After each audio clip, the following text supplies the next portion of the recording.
Yes. So it is bad taking the water from the farmers because that water is specifically for the agriculture purpose. You know that how much agriculture they have to produce for all over India, and that it has to be distributed.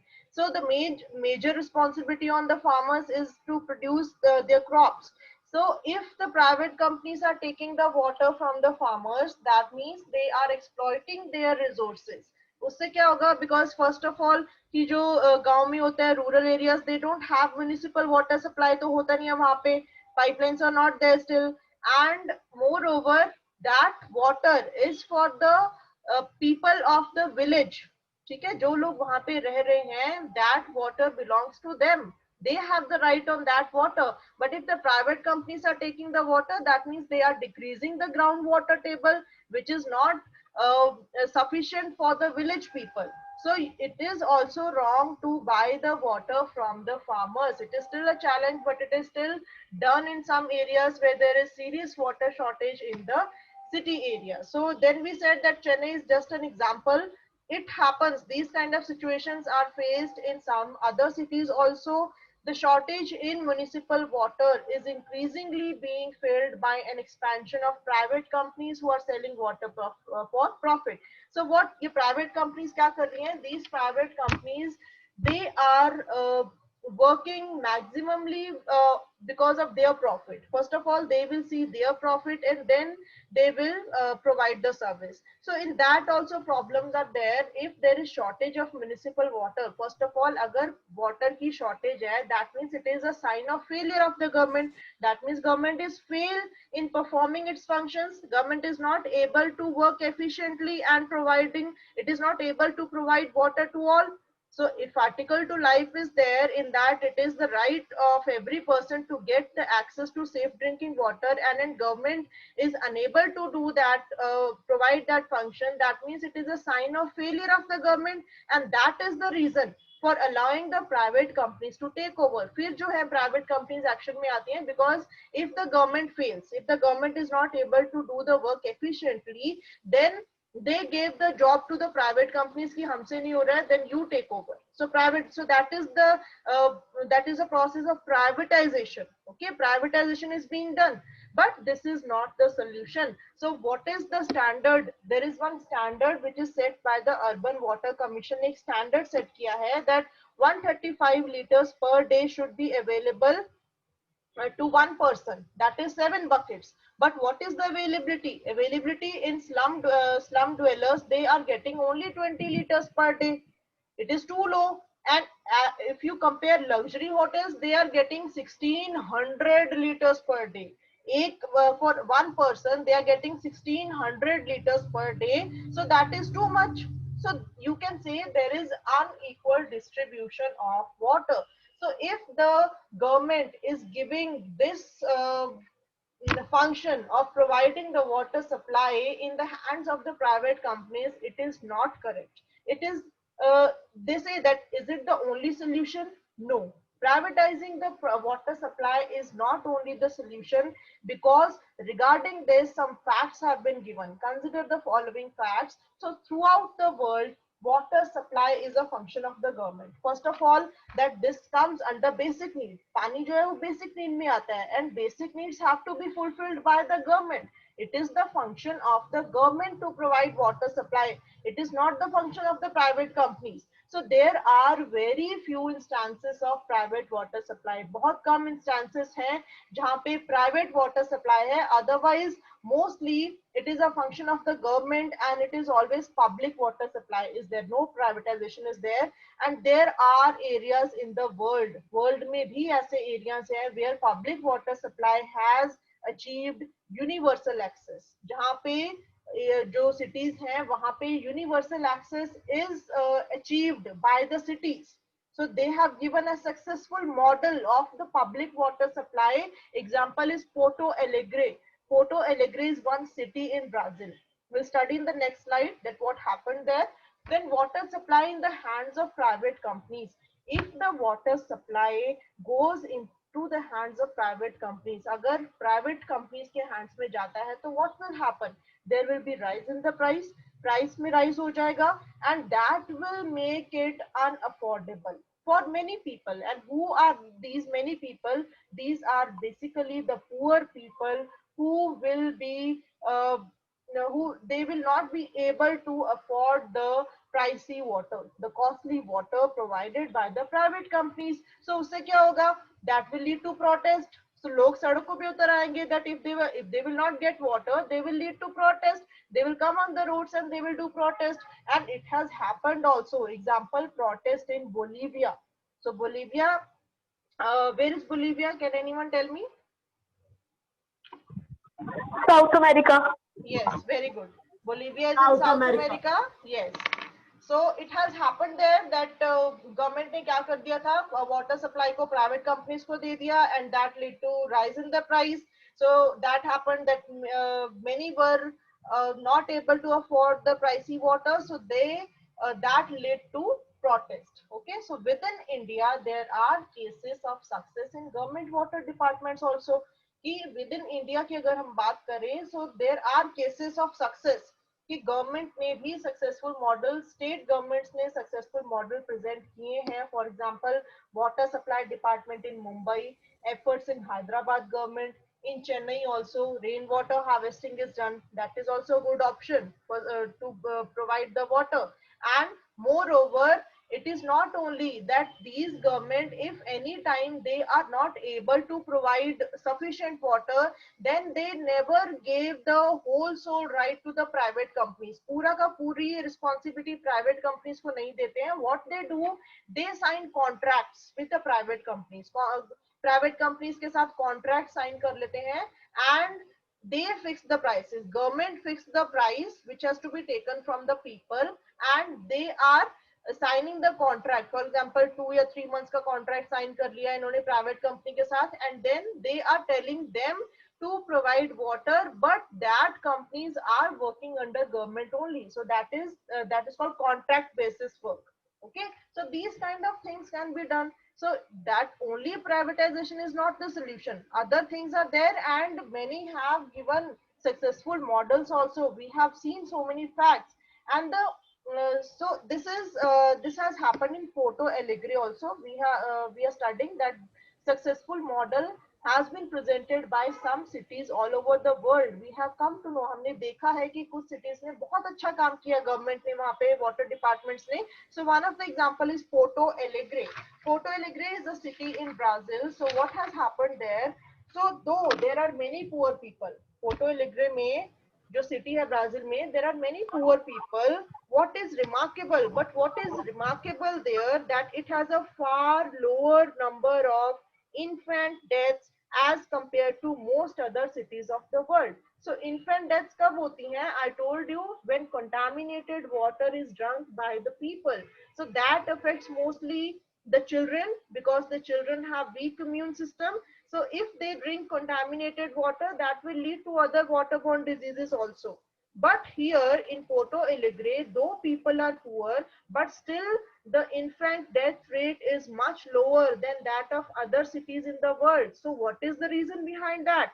The reason is the city's water department has achieved universal access to safe drinking water. So ये जो universal access का जो फंडा है, that means it is the right of every individual to get safe drinking water. It has been achieved here in this city in Porto Alegre, and this is the main reason behind the lower number of infant deaths. So when there is clean drinking water, obviously then there are less number of deaths. The average price of water, moreover, there are some more reasons. That first of all कि जो average price है water का वो low रखा है, and the poor are charged half the basic rate. So जो rate है poor people के लिए, so that is also charged half from the poor people. So that means their more concern is to provide safe drinking water to the poor people. And whatever profit the government department makes, कि जो भी profit उनको होता है, first of all they are charging very less fee, so very less profit would be there, but whatever profit they are making, the department is making, that is used to improve the water supply. So that means there is transparency of system. The system is very transparent. people can easily come to know, people can see that what is happening in the system, because it is very transparent system. There is no corruption. People are not taking money from the rich people, and they are not giving any extra water to the rich people. So you can say there is transparency of the system, and there is equal distribution of water among the people. The working of the water department is transparent. जब transparent system होता है, so obviously that system is the best, where people can have a direct say in deciding which projects the department should take up. So लोगों का वहां पे direct participation है कि जो department है, water department, that which projects they should take up. Which projects means, for example, any dam building is there, any canals have to be made. So these kind of projects which the water department has to make, so the people, they have a direct participation in that. उनमें direct participate करते हैं, public meetings होती हैं जहाँ पे जो manager है वो क्या बोलते हैं, the people hear what the managers have to say, and they also vote on their priorities. So this is the system. This is, you can say, a transparent system can lead to universal access to water. So this successful model is presented by this city named Porto Alegre, which is in Brazil. Clear? So till now we have studied. Before that, there's one picture on page 115. It is telling about railways in Mumbai. So Mumbai's suburban railway is well functioning public transport system. So you know, if I say that which is the most efficient system to travel to long distances, so you will say railways. Okay, so it is the densest route in the world. जो बॉम्बे का railway system है, that is the densest route in the world, attending to 65 lakh passengers daily, extending over a distance of 300 kilometers. These local trains allow people living far away from Mumbai to find work in the city. So you know that Bombay is a big city. So where people are coming from other faraway places which are nearby Bombay, so they are coming to Bombay in search of work. And how are they able to come to Mumbai? Because of this railway system. And you'll say here that, ma'am, if they are coming from far off places, why don't they settle in Mumbai only? Why don't they take up any portion on rent in Bombay only, and they reside there only, and they can work easily from there? No need to travel. But for that also reason is there. Note, last line, see, note that the high cost of housing means it is not possible to live in Mumbai because the housing cost is too high. The high cost of housing in cities makes it impossible for an average worker to live in the city.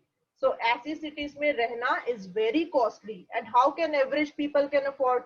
So जो poor people and they are going, वो तो काम की तलाश में आ रहे हैं, and it is not possible for them to take up a portion on rent in Bombay and to stay there.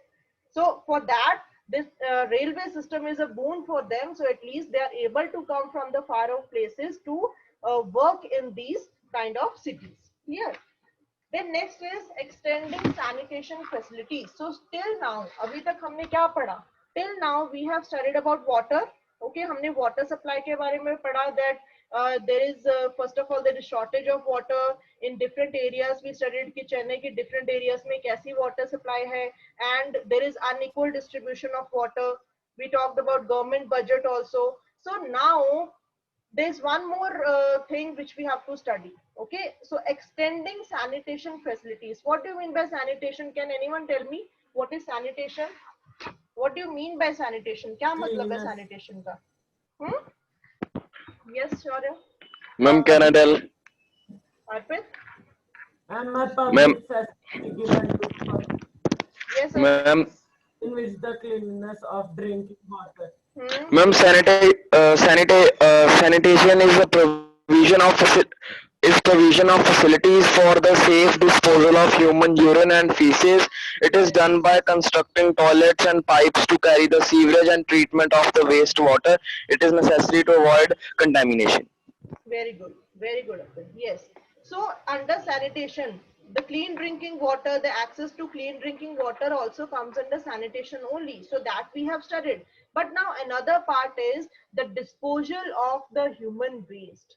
So that also that should be properly done to avoid the waterborne diseases. So when you talk about sanitation, sanitation refers to public health conditions related to clean drinking water that we have covered. Okay, water का portion अब खत्म हो गया है, and adequate treatment and disposal of human excreta and sewage. So that we will study something they have given about this also. So regarding this, see there are lines given here on this page. Latrines for us, they exclaimed in astonishment. We go and perform our functions out in the open. Latrines are for you big people. So these statement is given by the untouchables while addressing to Mahatma Gandhi. Mahatma Gandhi ji is having conversation with untouchables. So these grievances, these complaints are given by the poor people that these latrines are not for us. They are for you big people. So they go and perform their functions out in the open. So for this, these kind of problems, some NGOs, what are NGOs? NGOs are non-government organizations. अब ये इन्होंने कुछ poor people के लिए benefit के लिए they have done something. So you must have seen on the stations, on the railway stations, on the bus stands, public toilets are there. Okay, and what is written on that? If anybody can tell, Sulabh Shauchalya. If anybody has seen that, लिखा होता है ना public toilets के ऊपर. It is Sulabh Shauchalya. So what is the meaning of that Sulabh? Okay, Sulabh has a meaning. So that Sulabh is the name of a non-government organization. ठीक है, उसके पहले without going into the details of Sulabhs, I want to tell you that the sanitation coverage is one of the important public facility which should be provided to all the people. But in India, we have seen that water facility is inadequate. पहले तो वही proper नहीं है, and sanitation coverage is even worse than that. So however, sanitation coverage in India is even lower than that of water. Official figures for 2001 show that 68% of the households in India have access to drinking water, and about 36% have access to sanitation. Means they have toilet facilities within the premises of residence. Only 36% according to the 2001 data, but now it has increased, but still not properly distributed. So once again, so which section of the society is the worst affected one? It is again the poor people. So once again, it is the poor, both in the rural areas and urban areas, who lack access to sanitation. So what is done in concern with them? So Sulabh, which is a non-government organization. So who founded Sulabh? Sulabh ka founder kaun tha? Anybody know? It is Dr. नहीं, Dr. Bindeshwar Pathak. You can write down there, Dr. Bindeshwar Pathak from Bihar in 1970. इन्होंने start किया था. He was the founder of this Sulabh. Okay, Dr. Bindeshwar Pathak from Bihar in 1970. So 1970 में start हो गई थी ये Sulabh जो है NGO. So you can see how many years they have completed till now. 70 में था, 70, 30, 50 years, 5 decades. So they have written that Sulabh, which is a non-government organization, has been working for 3 decades. ये 2001 का data है. 2001 में 3 decades complete हुए थे, but now if you talk about 2020, so 5 decades have completed to address the problems of sanitation facing low caste, low income people in India. So the people who are poor, who could not afford that time the facilities of sanitation at their places. So this Sulabh, which is an NGO, it worked for these people. It has constructed more than 7,500 public toilets and 1.5 million household toilets, giving access to sanitation to 20 million people. Okay, and it is the old data, but it has increased. So majorities of the users of Sulabh facilities are from the poor working class. So who is coming and using these Sulabh facilities? These are poor working class only, because they do not have separate toilets at their home. So they are using these Sulabh facilities. So this Sulabh has done a good work, which is an NGO. But how does it operate? कैसे काम करती है Sulabh? So Sulabh क्या करती है? It enters into contracts. Okay ये contract sign कर लेते हैं म्यूनिसिपैलिटी के साथ या फिर जो अदर लोकल अथॉरिटीज हैं. फॉर एग्जांपल अगर किसी रूरल एरिया में या टाउन में कहीं पे पब्लिक टॉयलेट सेटअप करने हैं, so that is the local authorities. वहाँ की जो पंचायत होगी, जो म्यूनिसिपैलिटी होगी, वहाँ पे जो लोकल अथॉरिटीज है उनके साथ कॉन्ट्रैक्ट साइन कर लेते हैं. They sign the contracts and they construct the toilet blocks with government funds. Okay, means it is said that though they are NGO, that means non-government organization, but somehow they are depending on the government for the funds, because you know that they want money. कोई भी काम करने के लिए क्या चाहिए होता है? They need money, they require money. So that money sometimes they get from private donations, कोई individual donation होगी, या sometimes they sell their products, or sometimes they depend on the government agencies also for the funds. So they arrange the money and then they enter into contract and then they do work for them. And sometimes what happens, जो local authorities होती हैं, they provide land and funds जिनके लिए वो काम कर रहे हैं. For example कोई rural area है, वहाँ पे जो local authorities है, they will provide the land also. वो लैंड भी दे देते हैं कि ठीक है यहाँ पे तुम लोग पब्लिक टॉयलेट्स बना दो. And funds also sometimes it is given by the people of the village और the town, that they contribute and they give the funds to these the Sulabh people and for setting up these services, because they know that these services are being made for us and we have to use them. And whereas sometimes you must have seen bus stand pe jo public toilets hote hain, so you must have seen some person sitting at the gate of the toilets. So they charge money. They say that if you have to use, then you have to give 5 rupees or 10 rupees, whatever they ask for. So that is called maintenance cost. Okay, maintenance cost hoti hai, because you know they need to clean it, they need phenyl, and they need mops also. So these are maintenance charges which they are taking from the users only. So these maintenance costs are sometimes financed through user charges. For example, ₹1 is charged for use of the latrines in the cities. So in the cities, if on the bus stands these public toilets are there, so some few rupees they are charging from the people who are using that, ₹5 or 10, whatever they are taking. So next time you see a Sulabh toilet, you might want to find out yourself how it functions. So next time if you ever happen to see Sulabh Shauchalaya, so now you know that what is the Sulabh and how does it work. Okay, so this was about the sanitation facility, about how Sulabh works and from where does it get its funds and how is it providing the services to the people. Now next on next page, they say the census of India. What is census? Census क्या होता है? Census is an official account or survey. ठीक है, मतलब जो survey होता है. Yes. What, Paneet? A survey of 10 years which happens after every 10 years. Yes, every 10 years they do the survey. That is called the Census of India. एक board है. So they do the survey. So the Census of India 2001 का जो survey था, उसमें आया था that they put rural household electrification at 44%. के जो rural areas का जो electrification है, electrification means access to electricity. ठीक है, so access to electricity उनका था 44%, means only 44% of the people in the rural areas they had access to electricity 2001 के according. ठीक है, so 2001 के according 44% was the electrification rate in the rural households, leaving around 78 million households still in the dark.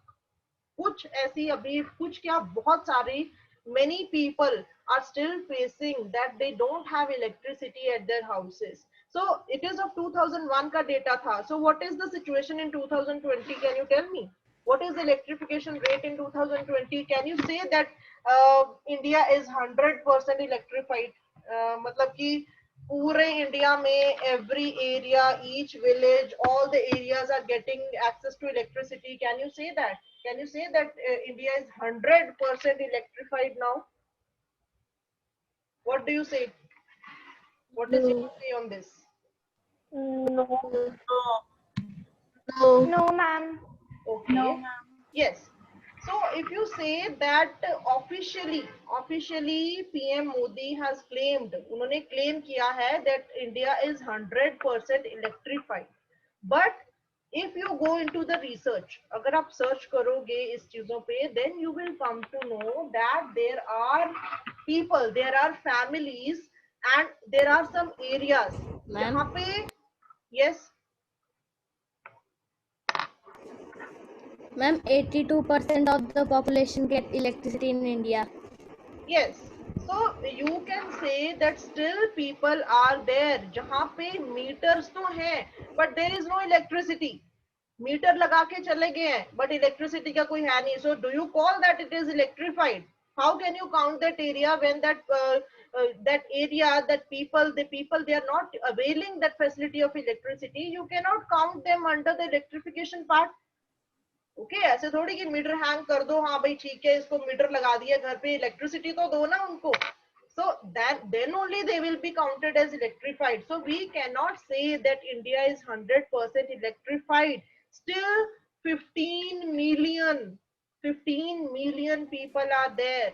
They have meters hanging outside their houses, but no electricity is there. तो ये जो अभी सौभाग्य scheme है जो 2017 में PM Modi ने निकाली थी, दैट प्रधानमंत्री सहज हर घर बिजली योजना. So according to that it was aimed कि 2020 तक हो जाएगा 100% electrification. So they have claimed officially, but still people's grievances are there. There are families who are still left out. There are some areas which are still left out where meters are hanging, but there is no electricity is there. Okay, so then now we have come to the conclusion of the chapter. So what is there in the conclusion? Can you tell me what all things you came to know about in this chapter? क्या क्या चीजों के बारे में पता लगा? कौन बताएगा? Who will tell me? Just a recap of the chapter. Who can tell me that? I'm not going into the details, explain नहीं करना है. Just tell me what all things you came to know in this chapter. क्या क्या पता लगा? Who can tell me? Be fast, we have only 6 minutes. Have to conclude. Nobody?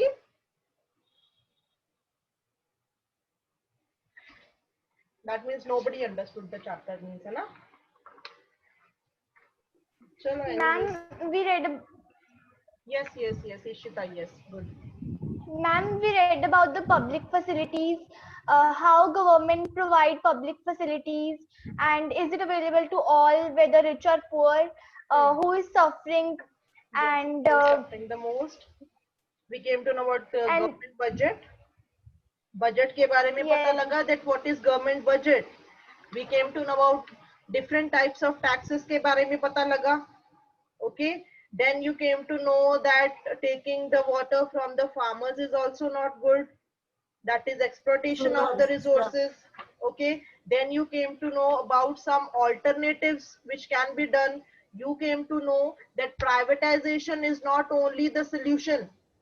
It is not the only solution, that if government is failed to work efficiently, if government is failed to provide public water facilities to all the people, then they should not give the responsibility to the private companies. That is not the solution, because we have seen some successful models presented by the government in achieving this universal access to water.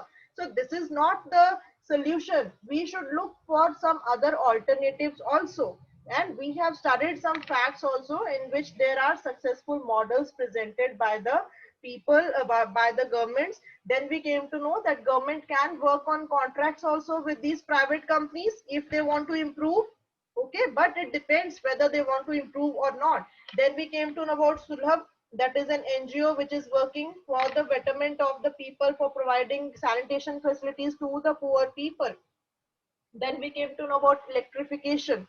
Okay, now the conclusion of the chapter. So what do we conclude? How do we conclude the chapter? We came to know that public facilities, they are our basic needs. Okay, that fulfills our basic needs, but at some point the government is still not able to provide these public facilities equally to all the people in India. So you can see the work of the government is far from satisfactory. It is not the satisfactory, though they are working, though they have done, though they have improved, but still now you cannot say that these public facilities are 100% provided available to all. So we have seen the scenarios, there are water shortage, and then towns and villages, they are underserviced. Towns and villages में कुछ है ही नहीं है, means there are no proper hospitals, there are no proper schools, so people are going to the, they are running to the cities, वो cities में भाग रहे हैं. And now if all the people will go to the cities, जो towns and villages के लोग हैं वो भी अगर cities में जाएंगे तो क्या होगा, what will happen, there will be overcrowding. Cities में ओवरक्राउडिंग होगा, क्यों होता, पोल्यूशन होता है सिटीज में. Why there is why there are more environmental problems in the city areas? Because there is overcrowding. Population and pollution will increase. Yes, obviously, because when the people from the towns and villages, they also will go to the cities in search of work or for better facilities. So then what will happen? It will be leading to overcrowding, more population, more pollution will be there. So that means it is unequal distribution. Somewhere cities are more crowded and villages, they are getting empty. So some, you have seen that some villages, they are just completely empty. People are not staying there. They have made big houses, but they are not staying there because no proper facilities are available in the villages. Okay, so in the conclusion, we say that under the right to life, which is given to us by the Constitution, that is Article 21, in that right to water also comes under that, right to health, right to education. So these are the part which comes under right to life. Right to life is not only mere existence. कि सिर्फ जीना सांस लेना is not right to life. For leading a good healthy life, you need to have access to these basic facilities, which are the basic needs of the person. Okay, and one of the major roles of the government is to ensure adequate public facilities to everyone. So ये duty किसकी है? This duty is of the government. Government की duty है to provide these public facilities properly to everyone. But what we have seen that it is not done properly. So what we have seen that there is a shortage in supply of water. We have seen in the Chennai different areas, and there are inequalities in distribution. कहीं पे तो लोगों, what is the standard set by the Urban Water Commission that there should be 7 buckets should be available to each person for the water usage. But what we have seen that people who are living in slum areas, they are getting so less water, and the people in luxury hotels, they are getting huge amount of water. So there are disparities, there are inequalities. Towns and villages are underprovided. I told you, compared to wealthy localities, the poorer localities are underserviced. So this all we have seen. So still lot of work needs to be done by the government if the government is willing to do. So every citizen of the country has a right to these facilities, which should be provided to him or her in an equitable manner. Equitable manner means it should be available equally to all the persons of the country. There should be no discrimination among poor and rich. Clear? So this was your chapter. The meeting is going to get over. Just time is going to be finished. So please go for the self-reading and then find out the answers of the questions which are given on page 1.